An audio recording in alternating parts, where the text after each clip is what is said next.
Hello, everybody, and welcome to my next issue of Personal Brand Mechanics interview. My name is Peter Sterlacci. I'm the founder of Believe, Become, Be Your Brand, where I work with on-the-move careerists to help them to shift gears, get out of the saddle, and sprint to career success. So those of you who know me know that I'm just a passionate cyclist, and really my motivation for this interview series is really based on the fact that I've met some really cool people in my work who I like to call mechanics of personal branding. And these are people who really have a toolbox of tools and tips and tricks really to help any one of us to build, maintain, and even repair our personal brands. And so today I'm really excited to have my good friend Todd Nielsen as my personal brand mechanic for this interview. So Todd, welcome to my interview series. Thank you for having me. Well, let's just jump right into our first question here, Todd. And as you did this leadership blogathon earlier this year, and that really became the motivation for me to do my 30-day blogathon last June, really a personal branding blogathon. And you actually kicked off my blogathon with a post called "Screw Dents, I Want to Make an Immense Gaping Hole." And that one post, since that went live on June 1st, has just it's gone viral for me at least, where it's had close to now 2,000 tweets and retweets and almost 600 shares on LinkedIn. It's done incredibly well. And I guess really you had a message that resonated with a lot of people. And I'm curious, really, what was your motivation behind writing that post? Because it's just done a phenomenal job. Well, first of all, let me say that I regret writing that post for you ever since then because of the success of it, but I'm happy it's doing so well. But no, when I wrote the post, I was aiming, of course, for to inspire the audience. Right. I wanted to. Sometimes it takes a little inspiration and motivation to get people to move on to the next level, and I wanted to create that and share a little bit of a personal story. There's actually a part in that I was thinking about earlier this week that not a lot of people mention, and in that I actually wrote it down here. I realized that if I wrote the most meaningful article of all time, or was the most eloquent speaker, or had the most brilliant idea, it would lose impact if no one knew who I was. Mm, And that was the idea, by connecting a passion for what we want to do in life to personal branding. right. And so I just wanted to make that connection and inspire and motivate people. Yeah, it's just well, I'm glad that you wrote the post for my blog because it's really driven a lot of traffic to my blog, and I really thank you for that. But yeah, I mean, as you said, I mean, I think that message that you write really does kind of resonate with what people really want to hear. And you and I have talked about that. I mean, in terms of how we write and how we blog and the messages that we get out there. And speaking of blogs, you started an incredibly successful blog called A Slice of Leadership that has led to you being, recognized as one of the top leadership bloggers out there. And now you have now kind of rebranded this blog into your new site, toddnielsen.com. So tell us about your new site and how your leadership blog fits into kind of this new brand message that you're sending out there. Yeah, you know the transformation from a sliceofleadership.com to toddnielsen.com was purely a branding and monetization effort.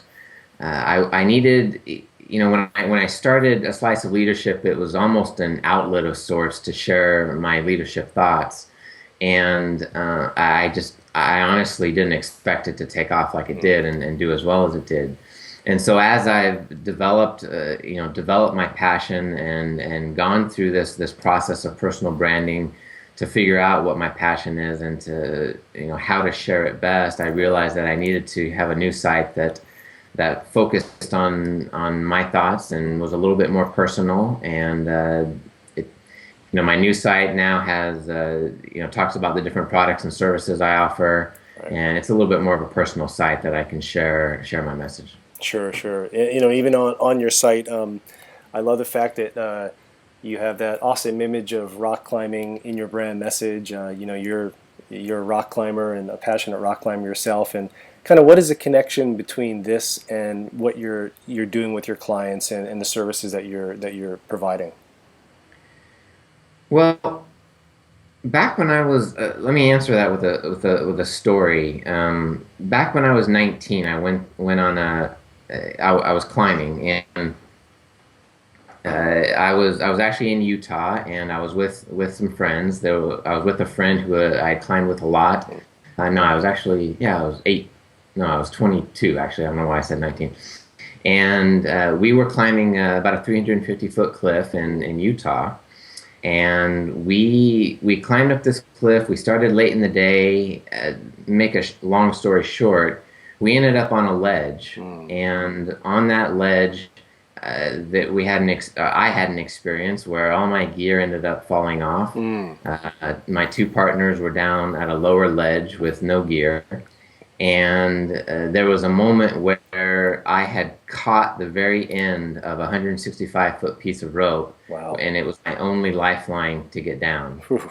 And I was holding this rope, yelling and probably saying some four-letter words or something.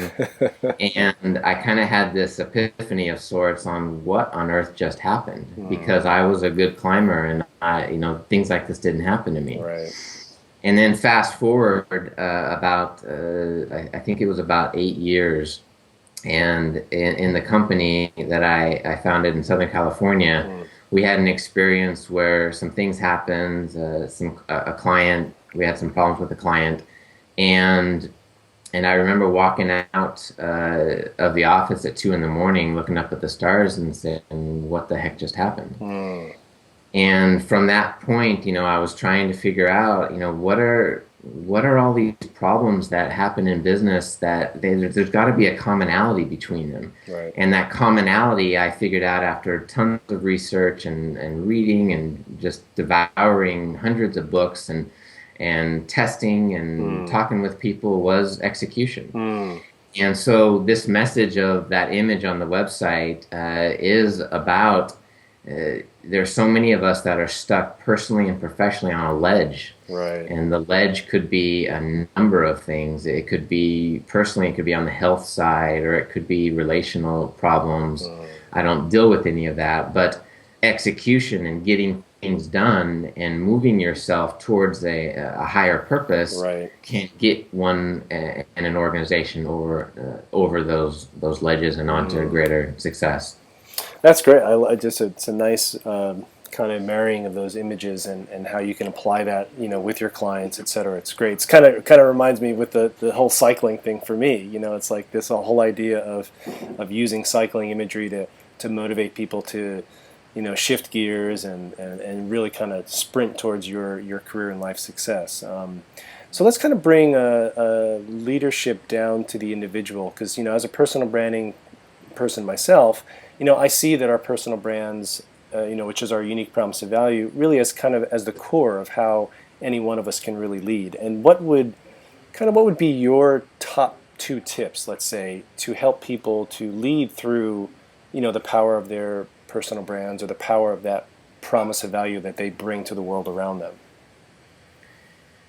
Top two.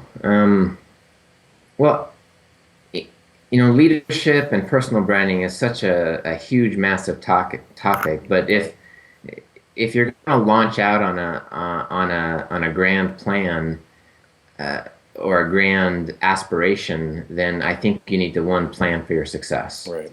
And planning for your success means to go through the process of figuring out what it is you're actually doing, why you're doing it, Right. what are the principles and values that you hold dear Right. to get you to that place, and what are the tactics and things that you're going to do to actually get there. Right. A lot of people, I think, have an idea in their mind of what they want, but they don't take the proper time to actually plan it out and plan for their success, and thus guarantee their success. Right. And then the second one I would say is to be authentic. Hmm. You need to really dig deep and figure out who you are, and not try to project somebody else on you, Right. or vice versa. Don't make yourself appear like somebody else. You need to let people know who you are, be Hmm. authentic with people, and people will be more attracted with you. And in the with the idea of that in leadership as well. When you're authentic with the people you lead, they trust you more, and they're Right. more willing to follow you. Yeah, that's very good. It's like we often in personal branding we often say, one of the key things is starting with your VPs, your vision, purpose, and your values and passions, and really kind of identifying those. And I like how you're tying that into this idea of authenticity, because really at the end of the day, it's just being authentic is really what, as you said, it's what people are attracted to, and you're not creating that false image. You're just being you, and then trying to use that to help others, etc. So, well, let me ask you the question that I ask everybody I interview, because as I said, I've dubbed you now a mechanic of personal branding. So, as I said, someone who has got tools and techniques to help others to build, maintain, and even repair their personal brand. So, I'm going to use a cycling imagery here because as an avid cyclist, I like to do this. So, I want you to imagine that someone's personal brand has a flat tire. And what advice would you give this person to really help them to pump up that tire so that their brand is ready to ride again? Yeah, that actually pretty much happened to me this year, so I can definitely address that. I think that like a lot of things in life, when you hit a road and you have that flat tire, like you like to say, you need to return to the fundamentals. Mm, And I think the fundamentals are what we were just talking about, who you are, what you believe in, and where you're going to go. And when you focus on those fundamentals, I think it really drives you and gives you a bigger purpose to push through those tough times. right. And because you may have to walk for a long ways because you don't have a spare tire with you. Yeah, that's brilliant. I love that. Yeah, because that's right. I and, mean, go ahead. Go ahead. Sorry. and then I think you have to have someone that believes in you. Mm, Um, I've talked with a lot of business owners that have lost passion for what they do, and uh, brilliant people that are brilliant, have brilliant talents, and have lost passion because they haven't seen the success they wanted. right. And a lot of times you just need, whether it's a coach or whether it's a friend or a family member or Mm, someone just to believe in you. And I think that'll help push you through some of the tough yeah. times and get you there.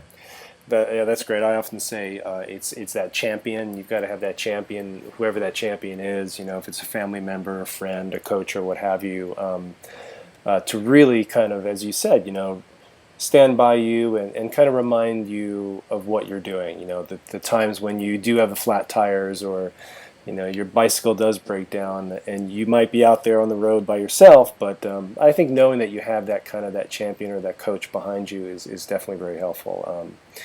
So, what's coming up for you in the near future? What are you up to, and what is 2013 going to be for Todd Nielsen? Well, I wish I could predict that. I'm still working on that gaping hole. I'll be working on that for many years to come. But in the immediate future, yeah, I have uh, my book. It's all about execution. Hmm. That will be out sometime soon. I think I've been saying that for a long time. And then I have another book I'm working on. Actually, two other books I'm working on. And then, my website will continue to develop. I'll have different products and services coming out, different Great, coaching programs, different membership programs, super. and just a lot more leadership and execution stuff. Cool. So in addition to toddnielsen.com, and for those of you watching this interview, I'll make sure that we put up all the links and all the ways you can connect with Todd. But Todd, what are some other ways that people can connect with you? Yeah, if you go to the website, on the right-hand side and the bottom, there are links to all my social profiles. Great. I'm very open. I like to connect with people. So I hang out mostly on Twitter and Facebook and LinkedIn, Google Plus, but it's not too hard to find me. Right. Yeah. Well, I mean, you seem to have built a pretty good following. I think with the success of your initial leadership blog. So, I definitely wish you a lot more success in 2013, and definitely like what you're doing on your site, and look forward to the books coming out. I keep saying the same thing myself, Todd. I've got these I think you're a step further than me, though. I mean, I've got these books in my head. I haven't put anything down on paper yet, so I actually have it. so I've got to get that going. That's kind of one of the things I want to do for 2013. But thanks so much for being my guest today, and best of luck to you for the coming year. And thanks everyone for watching. And please connect with Todd. Check out his website. His leadership blog is fantastic, and I think maybe in the future Todd and I need to partner on another blogathon, somehow linking personal branding and leadership together, and maybe we'll try to do that in early 2013. So thanks, Todd, and happy holidays and happy New Year. You too. Thanks. Bye bye. Bye bye.